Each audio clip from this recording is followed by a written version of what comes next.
आपल्यासोबत निवृत्त colonel Abhay Patwardhan sir आहेत। सर, एकंदर परिस्थिती जर बघितली तर उत्तर प्रदेशात गंगा एक्सप्रेस हवाई पट्टीवर भारताने युद्धाभ्यास सुरू केलेला आहे। राफेल, जाग्वार आणि मिराज सारख्या लढाऊ विमानांचे टेक ऑफ आणि लँडिंग झाली। भारताचा हवाई दलाच्या पुढे पाकिस्तान कुठे आहे असं वाटतं? ही जे हवाई दलाची लँडिंग आणि टेक ऑफची प्रॅक्टिस झाली ही याआधी पण झालेली आहे दिल्ली मिरट हायवेवर।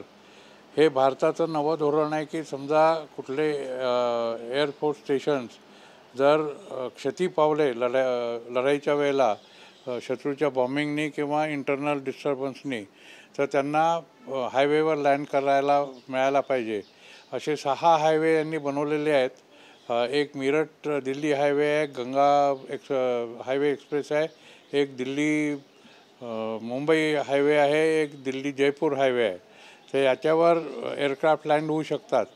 आणि जसा भारताचा किंवा आणि पाकिस्तानच्या एअरफोर्सची जर तुलना करायची राहिली तर पाकिस्तानचं एअरफोर्स जे आहे ते आपल्या तुलनेमध्ये अजिबातच काही नाही आहे। त्यांच्याकडे आपल्यापेक्षा जवळपास 1/3 फायटर विमान आहेत, 1/3 हेलिकॉप्टर्स आहेत आणि त्यांच्याकडे फक्त थोडीशी मिसाईल जास्त आहेत, पण त्या मिसाईलवर बसवण्याकरता वॉरहेड्स नाही आहेत। ती वॉरहेड्स त्यांच्याकडे फक्त आण्विक शस्त्रच आहेत, त्यामुळे तो त्यांना प्रॉब्लेम आहे। त्यांना चीननी त्यांची अँटी एअरक्राफ्ट सिस्टीम दिलेली आहे, ती सध्या जे बॉर्डरवर डिप्लॉय करतात आहेत, पण त्याच्यामधनं भारत निघू शकतो यामध्ये मला शंका नाही आहे।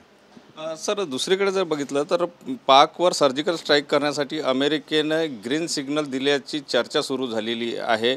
भारताने दहशतवाद विरोधात ॲक्शन घ्यावी, क्षेत्रीय युद्ध भडकू नये याची काळजी घ्यावी असंही अमेरिकेचं हे जुनं धोरण आहे की सगळ्यांनी जिहादी दहशतवादाच्या विरुद्ध लढलं पाहिजे।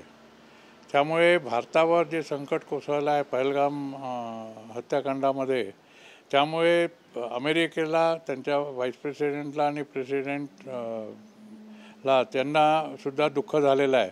त्यामुळे त्यांनी सांगितलं आहे की तुम्ही ॲक्शन घ्या, पण लिमिटेड ॲक्शन घ्या, जेणेकरून आण्विक युद्ध किंवा सर्वकष युद्ध सुरू होणार नाही।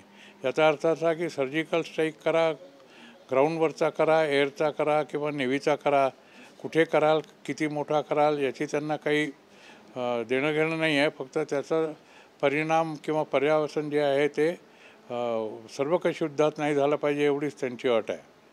सर, पाकिस्तान दहशतवादाला खतपाणी घालते हे आता त्यांच्याच नेत्यांकडून पुढे येताना दिसते आहे। एका वृत्तवाहिनीला दिलेल्या मुलाखतीमध्ये बिलावर भुट्टो यांनीसुद्धा याची कबुली दिली आहे। तर याआधी संरक्षण मंत्री ख्वाजा आसिफने सुद्धा हे मान्य केलेलं।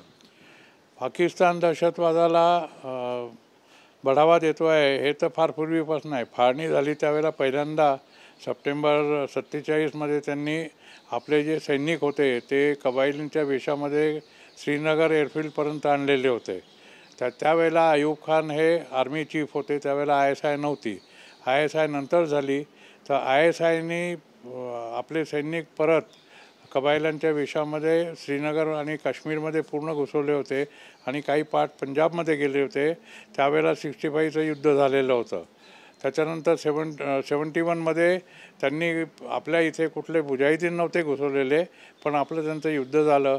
कारगिलमध्ये परत त्यांनी याच वेशामध्ये आपल्या लोकांना सैनिकांना पाठवलेलं होतं। आता तर ही त्यांची पॉलिसी बनलेली आहे 1998च्या नंतर, 98-99च्या नंतर, की बॉर्डर ॲक्शन टीम यांना पाठवायचं, नंतर जे SSGचे लोक आहेत त्यांना ट्रेनिंग देण्याकरता हे ज्या लष्करी दहशतवादी संस्था आहेत त्यांना लोनवर द्यायचं किंवा त्यांच्या ट्रेनिंगकरता द्यायचं। आणि होत असेल तर बॉर्डर ॲक्शन टीममध्ये यांच्याबरोबर त्यांचे सैनिक किंवा अधिकारीसुद्धा जातात। तर ही जुनी गोष्ट आहे, ही अयूब खाननी चालू केली होती, जिया-उल-हकनी वाढवली होती, त्याच्यानंतर परवेज मुशर्रफनी तिला पूर्ण मूर्त स्वरूपात आणलं आणि आता आसिफ मुनीरसुद्धा तेच करतो आहे।